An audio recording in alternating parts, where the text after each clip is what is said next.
you realize that I have a picture of my family on my wall, and I look at it every day, and I work every day so I can get back to my family and save my family. And everything you're sharing to me just sounds like a made-up story. It's like, am I in the right conference room here? That's what it's real. I'm having a hard time accepting this and dealing with this. I don't know what my plan. My plan is to go to God. Sure. And to figure this out. Right. And,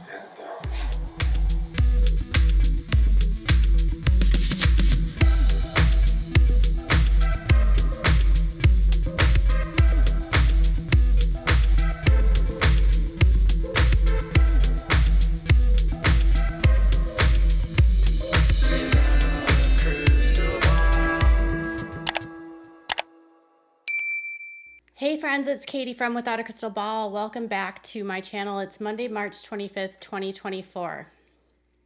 Imagine you are waking up in the morning and it's just a normal day for you, but you are separated from your family, you are isolated from your friends, and all you do every day is read these books written by a woman named Jodi.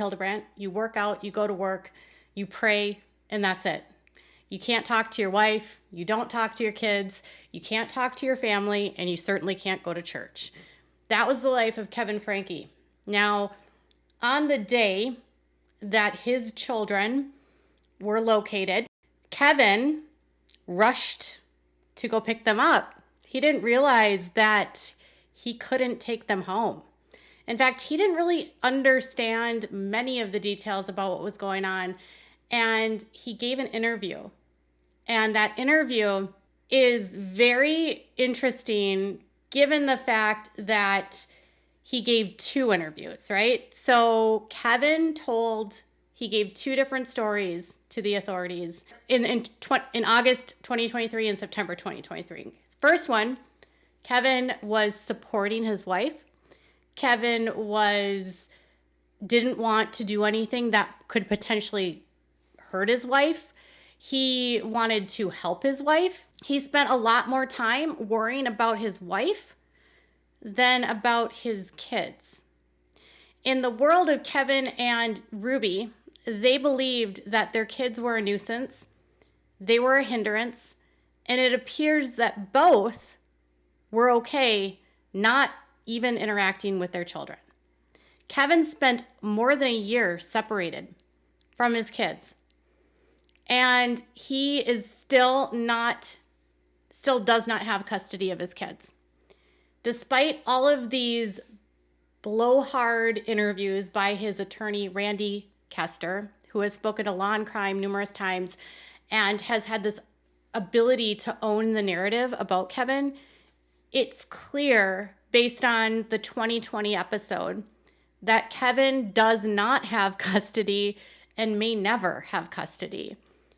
And at the time of all of this going down, prosecutors couldn't tie him to what Ruby and Jodi did, and that's all they could say.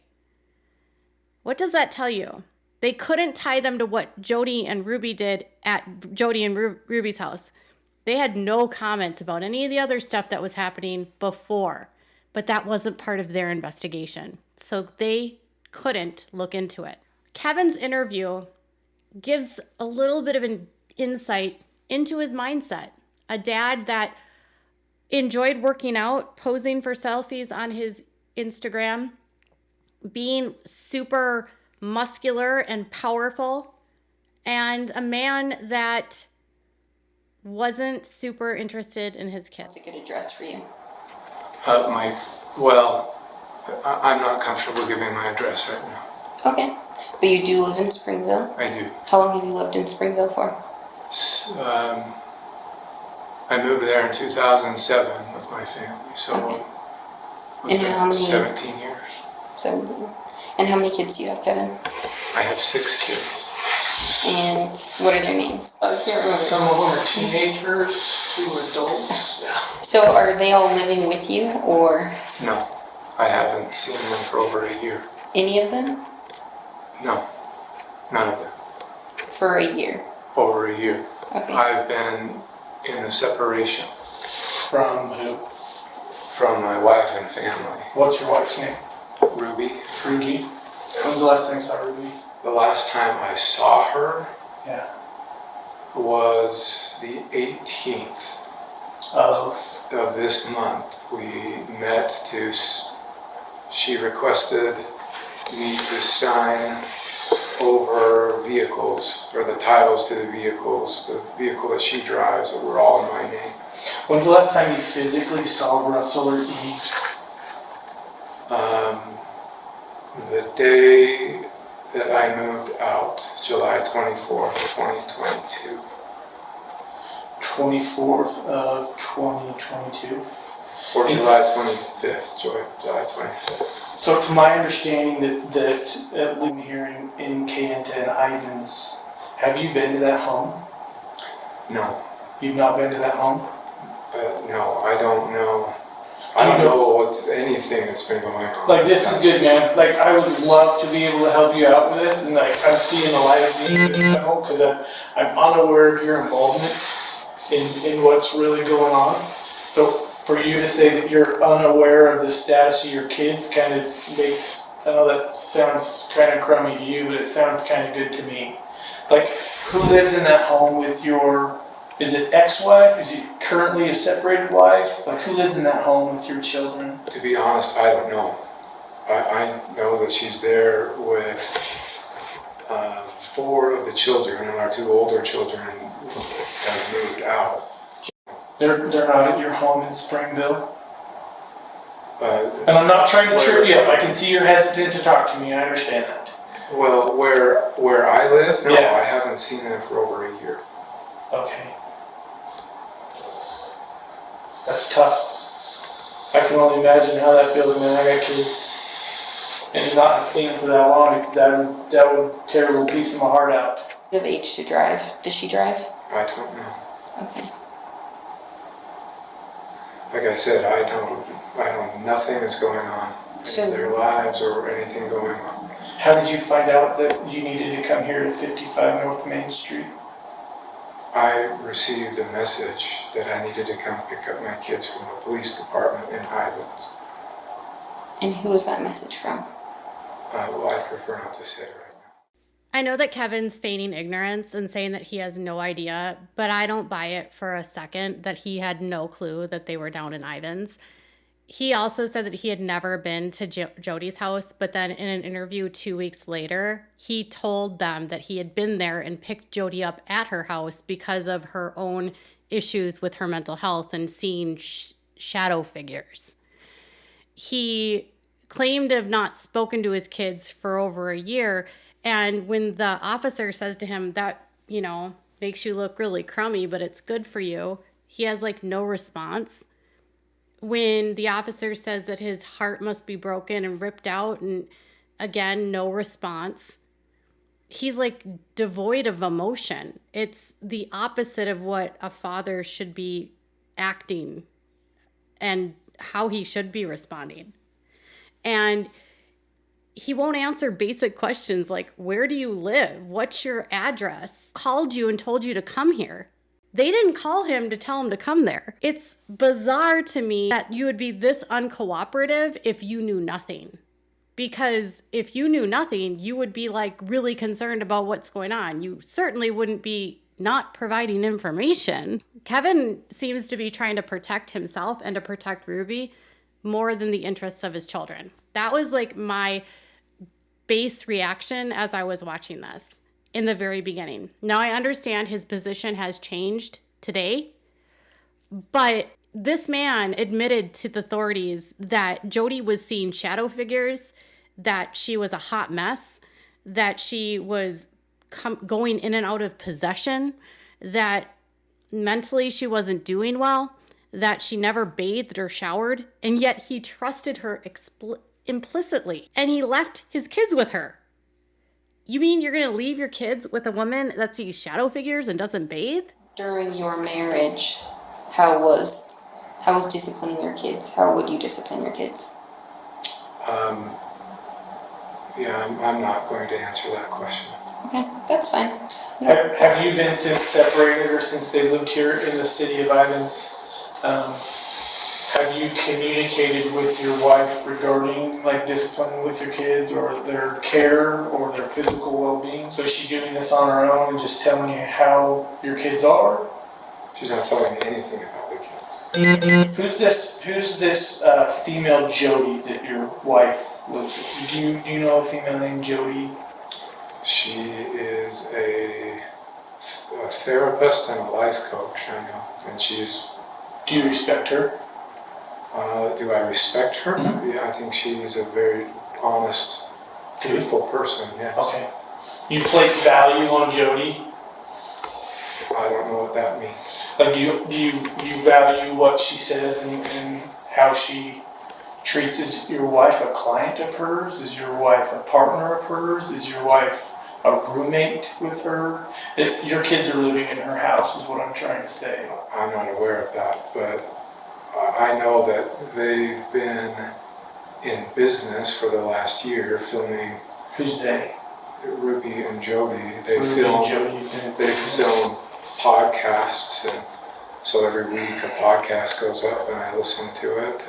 And What's the name of it? Connections with an X. Like CON. CONNEXIONS. Yeah. And like, do you support them in that role and doing that and having?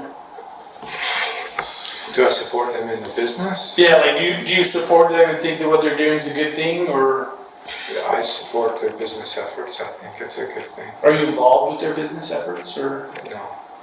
Okay. So just Ruby and Jodi. No In Kevin. the business? Yeah. Yes. Okay. And were you involved in the 8 passengers account with your family? Yes. I was in the videos, and if that's what you mean.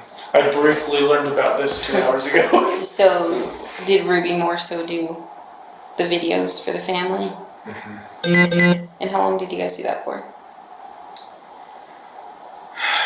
She started the channel in 2015, and as far as I'm aware, from the time I left, the last video she uploaded was towards the end of 2021. Okay. And again, I'm not aware of anything she's done since our separation. I don't visit 8 passengers anymore. Chapter of your life that's gone. It's a past chapter, yeah. Kevin was watching these podcasts and he fully endorsed their business endeavors. He agreed with what they were talking about. He agreed with the discussions they were having about how to hold boundaries with children and how to discipline them and how to manage them. This is a man that agreed that it was okay to take his son's bed away for 9 months or 7 months. He's the same man that agreed it was okay to make Chad sleep on a floor. It's the same guy that was okay with the kids having to pay to have their lives. Chad was paying rent to live in his home as a teenager. This man was endorsing and signing off on all of it. He might not have been there at the time, but he was in constant communication with Jodi. And I know his attorney is all, everything was blissful, everything was great when you talked to Jodi. And I'm sure that's what he told her. But he also knew the strategies that Jodi was using. He knew that Jodi liked to withhold food. He knew that Jodi took privileges away, like eating, like beds, like having privileges of any kind, like having a house, having a place to stay, having emotional and mental well-beings, making kids make their own lunch, do their own laundry, pay rent. I mean, he was okay with all of that. And then he isn't involved in this. I know that he wasn't there, but it floors me that Kevin was never charged in some capacity, whether it be for child neglect, child abandonment. He abandoned his kids. There was a legal guardian, Kevin, out in the world that knew nothing about what was happening to his children. Nothing. This is a man that's a Mormon man. Do you understand the patriarchal structure of the Mormon family. He's the priesthood of their family, and he has no idea what's happening. He's the only man in that family that can give a patriarchal blessing. No one else can. Only him, because he's the priesthood. And this man knows nothing. It's amazing how quickly this man rolled over on his wife and pretended like he knew nothing. But was fully like, yeah, Jodi's a great person. I totally think she's honest. She's honest and she sees shadow figures. There is a reason why Kevin doesn't have custody of his kids, and they are not being honest. CPS will never say, we don't know, but his attorney is not being honest at all about what's happening here. There's a reason why Kevin doesn't have custody, and it's right here, because Kevin was a willing partner in some of this, even though he's not. Since January. So are you aware of how she disciplines the kids or how she handles No, the kids with behavioral issues or anything like that? no, So you're unaware of how she does that? yes, Okay. Are you aware of the physical condition of your children? no.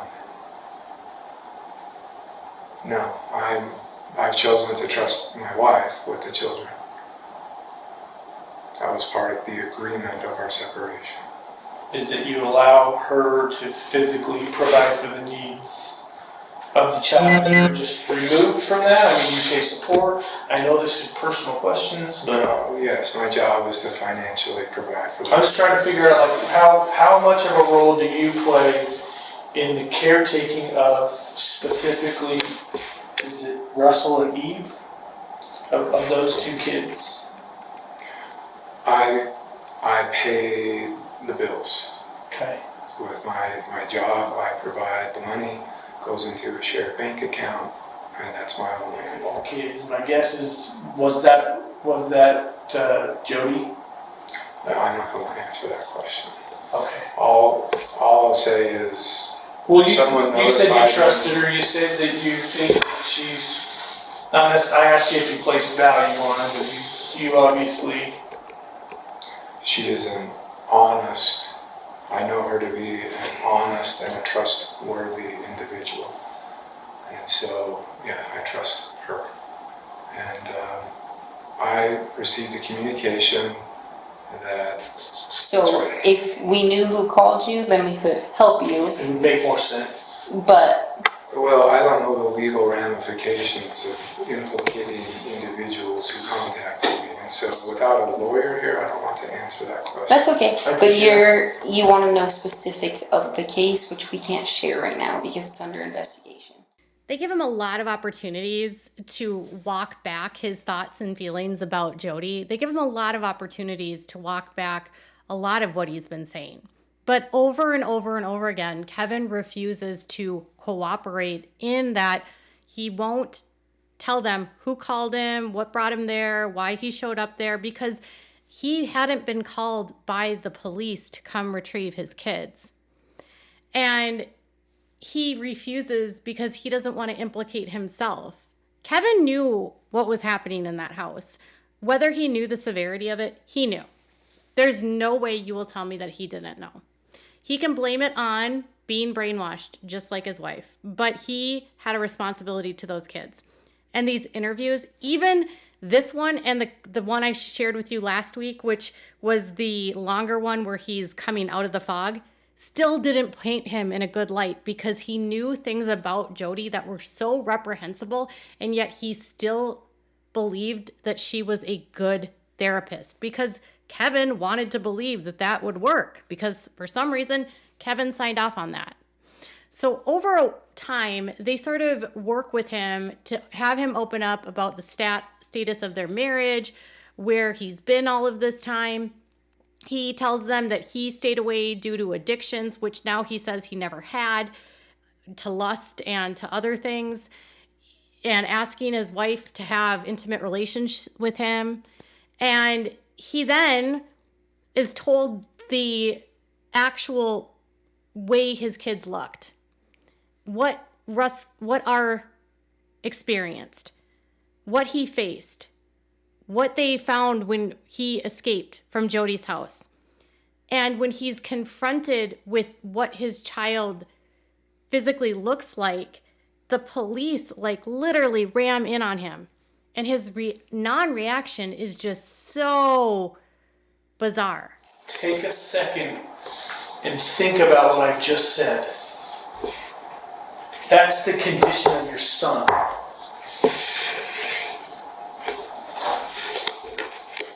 Given that information, your son was taken to the hospital. A warrant has been applied and granted by the Department of Child and Family Services to remove both Russell and Eve from your wife's care. So no one right now is going to have access to these two children based on their physical condition. Do you understand that? I understand. Would you condone that behavior? Would I condone that behavior? That's my job. My job is to find out your knowledge of the treatment of these Based on your precious description, children. no. But again, I don't know the details or I don't know what's going on. But as you described that sounds Horrible. Disgusting. No human being should be treated like that. Yeah, okay. That's my thoughts. But again, we might be different on that. I get it. He's probably in a little bit of shock here, right? He is getting information that he didn't have before. But at the same time, when he's telling him about what his son physically looked like and asking if he condoned it, he didn't immediately say no. He didn't immediately say, of course I would never, ever condone that. Because he still believed that his wife was a good person and Jodi was an honest, trustworthy person. So it's like he doesn't even want to believe the information that he's been given by the police. And I understand there's probably a level of shock here. But I'm going to tell you something. If someone told that to me and I found that out about my son, you better believe I would not be reacting the way he did. And I wouldn't be giving two craps about my spouse at that point. If that is the condition they found my child and my spouse was involved in that, we're over, we're done, off the limb, done. I would have just been like, of course I don't condone that. And then when the police officer says no one should be treated like that, and he's like, yeah, okay. Later on, they leave him there, right? And he puts his hand in his head and he prays and he says he's going to go to God and, deal with it that way. And it all sounds like a horror show. But his protection of Ruby is so disturbing. And then to give you context, he spoke to her the next day. The next day, after learning the condition of his children, he called her and spoke to her the next day on the phone. And he committed to still raising his children in truth. He said that he was committed to her. He was committed to their marriage. He stood by her. He was on her side the next day after hearing this information. He didn't really believe what he was hearing. So I understand that Kevin, a couple weeks later, was like, yeah, I was really brainwashed. I didn't really understand. I was totally isolated. It was hard for me to believe. You'll never make me believe that Kevin didn't know the tactics and the methods that Jodi was using, because she used them with Chad and they used them with the older kids. He knew. Maybe it didn't get as severe as it did with R and E, but he knew. He also enjoyed the separation from his kids, and he told the police that it had been good for him, he said. Both of them, in a way, were almost trying to rid themselves of the family. And now neither one of them have the family. Kevin doesn't have custody. And I'm pretty confident his behavior with police and his neglect in the months and the year leading up to this is why. And he can do anything he wants to try to repair and restore his children and heal them. But it doesn't sound like Kevin's the one that's actually healing them. It's the state and it's the foster care system, not him. Kevin came out of this too late. He should have been charged. But that's just my opinion. After you've seen all of this, what are your thoughts? Tell me what your thoughts are about that in the comments below. Also, make sure to subscribe to my channel if you haven't subscribed and click on the bell so you never miss a video. and give this video a thumbs up. Bye, guys.